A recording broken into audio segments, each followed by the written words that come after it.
இந்த வீடியோவில் என்ன பார்த்தீங்கன்னா, ரஷ்ய படைகள் தங்கியிருந்த முக்கியமான கட்டிடத்தை இன்றைக்கி உக்ரைனியர்கள் குண்டு வீசி அழிச்சிருக்காங்க. அந்த கட்டடம் எப்படி எரிதுன்னு பாருங்கள். அந்த வீடியோ தான் நீங்கள் இப்போ பார்த்துட்டு இருக்கீங்க. அடுத்து நம்ம பார்க்குற செய்தி வந்து கனடா பற்றி. கனடா இன்றைக்கி அதிகாரப்பூர்வமாக அறிவிப்பு வெளியிட்டிருக்காங்க. என்ன அறிவிப்புனா, பாலஸ்தீன நாட்டை வந்து நாங்கள் அதிகாரப்பூர்வமாக ஏற்றுக்கிறோம் அப்படின்னு சொல்லி கனடா சார்பில் இன்றைக்கி வெளியாகிருக்கு இந்த தகவல். இப்போது அதே மாதிரி சைனாவும் நேற்று அறிவிச்சிருந்தாங்க, அதிகாரப்பூர்வமாக பாலஸ்தீனத்தை நாங்கள் அதிகாரப்பூர்வமாக நாடாக ஏற்றுக்கிறோம்னு சொல்லி சைனா தரப்புலையும் தகவல் வந்திருந்தது. இப்போ கனடாவும் ஏற்றிருக்காங்க. இதை கேட்ட நெதன்யாகு என்ன சொன்னார்னா, பாலஸ்தீனங்கிற ஒரு நாடே இருக்காது எதிர்காலத்தில், அந்த மாதிரி நாங்கள் பண்ணிடுவோம் அப்படின்னு சொல்லி எதிர்ப்பு தெரிவிச்சிருக்காரு இஸ்ரேலின் அதிபர் பெஞ்சமின் நெதன்யாகு. அடுத்த செய்தி அமெரிக்காவை பற்றி. அமெரிக்காவின் செனட்டர் கேலிகோ இன்று ஒரு தகவலை வெளியிட்டிருக்காரு. என்ன தகவல்னா, இந்தியாவிற்கு எதிரான கொள்கையை நாங்கள் இப்போ திரும்ப எடுத்துக்கிறோம்.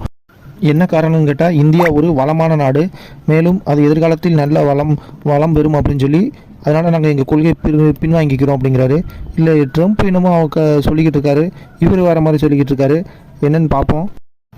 இந்தியா ஒரு டெத் எக்கானமி அப்படின்னு சொல்லிக்கிட்டு இருக்காரு ட்ரம்ப், இவர் ஒரு மாதிரி சொல்கிறாரு. அடுத்து நம்ம பார்க்குறது பாகிஸ்தானை பற்றி. பாகிஸ்தான் ஏர்ஃபோர்ஸ் வந்து இன்றைக்கி சொந்த நாட்டு மக்களையே கொலை பண்ணியிருக்கு. எத்தனை பேர்னா 23 பேரை கொலை பண்ணியிருக்கு.